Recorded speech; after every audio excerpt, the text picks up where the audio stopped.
Donc, les éléments constitutifs de la charte pour la paix et la réconciliation nationale au Mali, il faut le mettre dans le cadre du processus de paix qui a été engagé depuis la signature de l'accord pour la paix et la réconciliation au Mali, qui a été signé en Algérie en 2015. Donc, il faut le mettre dans ce cadre-là. Et c'est le titre 5 de l'accord en question. Donc, il parle de bâtir un processus de paix sur la base de la signature d'une charte nationale pour la réconciliation nationale. Donc, il faut mettre cette charte-là déjà dans ce cadre. Alors, des éléments constitutifs relatifs à la paix et à la réconciliation, il y a ceux qui sont définis par l'ensemble du peuple malien, mais les éléments qu'on a, on peut les mettre dans le cadre de ce même accord, car les différents points de l'accord parlent de qu'est-ce qu'il faut faire pour amener la paix au Mali. D'abord, la reconnaissance de l'Azawad, la refondation de notre armée, la refondation du Mali, la mise en place d'une nouvelle constitution qui va mettre en avant le principe de la libre administration des collectivités basée sur la création d'un Sénat. Je pense que les autorités politiques, dans les différentes décisions, car cette transition même a été bâtie sur la paix et la réconciliation pour ramener la paix au Mali. Donc, amener un peu à appliquer l'accord d'Alger en le mettant dans la Constitution à travers la Constitution de 2021. Donc, la charte pour la paix s'inscrit dans ce cadre. Alors, aujourd'hui, les éléments constitutifs qui sont à la fois les décisions politiques qui sont prises pour sa mise en œuvre, on peut les apprécier différemment. Mais ce qui est sûr, il y a eu tout un processus pour qu'on en arrive là. Si vous avez bien remarqué, il y a eu un engagement de l'État malien pour l'application de l'accord qui a été fait depuis sous le président Ibrahim Boubacar Keïta. Donc, il y a des résolutions qui ont été prises dans ce sens. Donc, à ce niveau, il faut les prendre à leur juste valeur, car quand l'ONU veut la paix dans un pays, quand elle fait voter des résolutions, ces résolutions-là sont exécutoires au nom de la paix et la réconciliation. Donc, par rapport à ça, il y a eu plus de 10 résolutions qui ont été votées. La première même qui a vu la mission des Nations Unies, la MINUSMA, venir intervenir au Mali au nom de la paix et la réconciliation, qui a été la résolution 2100. Et après ça, il y a eu plusieurs renouvellements à la demande même de l'État malien. Donc, après le coup d'État du 18 août 2020, les militaires qui ont pris le pouvoir se sont engagés sur la même base à continuer ce processus de paix. Donc, par rapport à ça, il y a eu plusieurs décisions qui ont été prises, à la fois politiques, mais aussi sociales et économiques. Alors, politique, dans le cadre des réformes institutionnelles, qui relèvent d'une bonne partie de l'accord d'Alger, qui ont été à chaque fois acceptées et validées par le Conseil de sécurité des Nations Unies. Donc, toutes les rencontres qui ont été faites lors des assemblées générales du Conseil de sécurité des Nations Unies, on a vu la participation du Mali à travers son ministre des Affaires étrangères, M. Abdoulaye Diop, qui n'a pas manqué de manifester la volonté du Mali d'appliquer cet accord, mais aussi à travers le Premier ministre Choguel Kokala Maïga. Mais avant, il y avait aussi, ou après, il y avait aussi le ministre de l'administration territoriale qui faisait office de Premier ministre par intérim. Donc, quand vous analysez toutes ces interventions, ils vous diront qu'ils vont appliquer l'accord d'Alger. Donc, les engagements pris au niveau des Nations Unies, le peuple n'est pas au courant de tout. Mais on sait que ça a une répercussion directe sur les décisions politiques qui ont été prises. Et toutes ces décisions-là s'appuient dans le fond sur l'accord. Donc, réforme politique institutionnelle, nouvelle loi électorale qui a vu la création de l'EJ et comment on appelle la découpage territorial, qui va être même la base de la nouvelle administration de nos territoires, qui a vu même la naissance de plus de 20 régions, on va dire, et puis la définition des circonscriptions électorales et des circonscriptions administratives, qui sont les bases, comme on appelle, de la gouvernance selon le principe de la libre administration des collectivités, et puis qui vont renforcer cette idée de création du Sénat, parce que les sénateurs sont issus des collectivités territoriales. Donc, on peut dire que ça, c'est la première phase des processus qui ont pris le nom de réforme politique et institutionnelle. Cela ne peut être validé que par une nouvelle constitution. Et voilà pourquoi on a fait la nouvelle constitution. Maintenant, dans cette nouvelle constitution, vous avez ces différents panoplies qui ont été pris en charge politiquement et qui ont donné base et qui ont eu leur base, je vais dire, à travers la mention du Sénat dans la nouvelle constitution. Maintenant, tout ça, ça découle de l'accord d'Alger, à travers les différentes sessions du comité de suivi de l'accord avant sa disparition, parce qu'il y a eu aussi des frictions. On sait que les autorités en face, peut-être qu'il y a certains aspects par rapport auxquels ils ont des réserves qu'ils ne voulaient pas appliquer, mais comme ils sont tenus d'appliquer l'accord, ils ont quand même essayé de faire l'essentiel. Maintenant, cet essentiel-là s'est traduit par la prise de cette décision. Maintenant, un des engagements les a amenés à intégrer les groupes armés au gouvernement. Si vous prenez bien, vous avez les représentants de la CEMA et d'autres mouvances comme le MSA qui sont au gouvernement, qui sont au CNT. Bon, certains sont partis quand il y a eu encore la discorde parce que la décision d'appliquer cet accord a été appréciée doublement à travers la vision d'une application efficiente et intelligente qui voudrait dire on prend les partis qui ne vont pas conduire à la partition du pays, mais aussi une application intégrale qui était défendue à l'époque par le CSP, qui est devenu l'effet là aujourd'hui, qui a cette vision d'une application totale de ce qui a été signé. Parce que n'oublions pas quand même qu'à la fois les groupes armés et l'État malien se plaignent tous de ne pas être satisfaits de cet accord. Maintenant, chacun a essayé de faire le maximum de sacrifices et de prendre ce qu'il faut. Maintenant, ça a plu à certains membres des groupes armés, ça n'a pas plu à d'autres. Donc, on peut dire que la stratégie des autorités de la transition a divisé les groupes armés sur ce plan. Mais le processus suit toujours son cours. Donc, on va dire, quelque part, quand le gouvernement a pris la décision, après le référendum, pour adopter la nouvelle constitution, de renvoyer l'aménagement, bon, pour moi, c'était un événement qui n'avait pas beaucoup de sens, parce qu'en réalité, politiquement, l'aménagement avait déjà atteint sa mission, à savoir amener le Mali à réaliser les réformes politiques et institutionnelles basées sur l'accord d'Alger pour qu'il y ait la paix au Mali.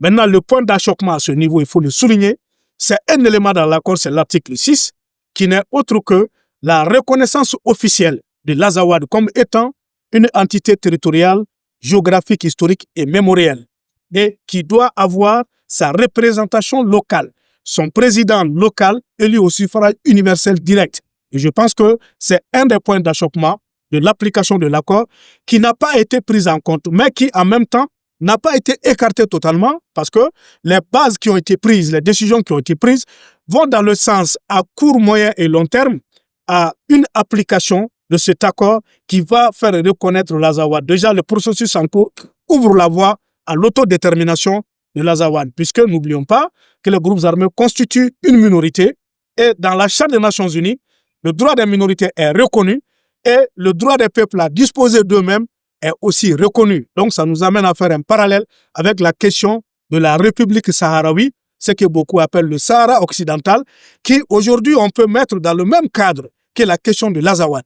Donc, les décisions qui ont été prises se situent à ce niveau et on peut dire que les répercussions de la charte pour la paix et réconciliation nationale ont pris leur origine dans ce processus-là et ça a évolué avec l'application de beaucoup de dispositifs comme on appelle la commission vérité, justice et réconciliation qui a été aussi avalisée par nos autorités, même si après il y a eu une modification du contenu parce que le ministre chargé de l'application de l'accord a décidé de mettre un terme à la mission de la première commission, mais en créant une autre commission après la déclaration que le Mali est sorti de l'accord, après l'avoir intégré dans la Constitution. Ils disent qu'ils veulent que le processus soit interne, qu'aucun pays n'intervienne. Malheureusement, la décision qui a valu, comme on appelle la résolution des Nations Unies, avait été déjà prise par la médiation des pays puissants. Et rappelons que ce n'est pas le Mali qui a proposé cette résolution aux Nations Unies. C'est la France qui a présenté cette résolution aux Nations Unies. Et jusqu'à preuve de contraire, selon mon information, la France reste encore la porte-plume du Mali. Donc, pour vous dire que cette décision, elle a été prise. On comprend un peu la volonté de nos autorités de ne pas vouloir appliquer cet accord comme ça se doit, de tenir compte de la souveraineté du peuple qui ne veut pas de cet accord comme ça a été signé, qui ne souhaite pas la partition du Mali. Ils ont fait de leur mieux, mais malheureusement, il faut le dire, ce sont les résolutions des Nations Unies qui ont guidé les choix, qui ont guidé les décisions politiques, qui ont imposé les réformes politiques et institutionnelles qui, malheureusement, ne sont pas l'expression de la souveraineté du peuple malien. Maintenant, la charte pour la paix s'inscrit dans ce cadre-là. Même s'il y a eu le dialogue intermalien qui avait même été proposé par le Mali en son temps. Mais dans notre perspective, entre parenthèses, c'était d'abord de dire le Mali n'est pas dans l'accord. Maintenant, on s'assoit entre nous, on discute d'une nouvelle base pour avoir une constitution qui reflète la volonté de l'ensemble du peuple malien sans aucune distinction. Malheureusement, eux, ils ont fait dans le sens contraire.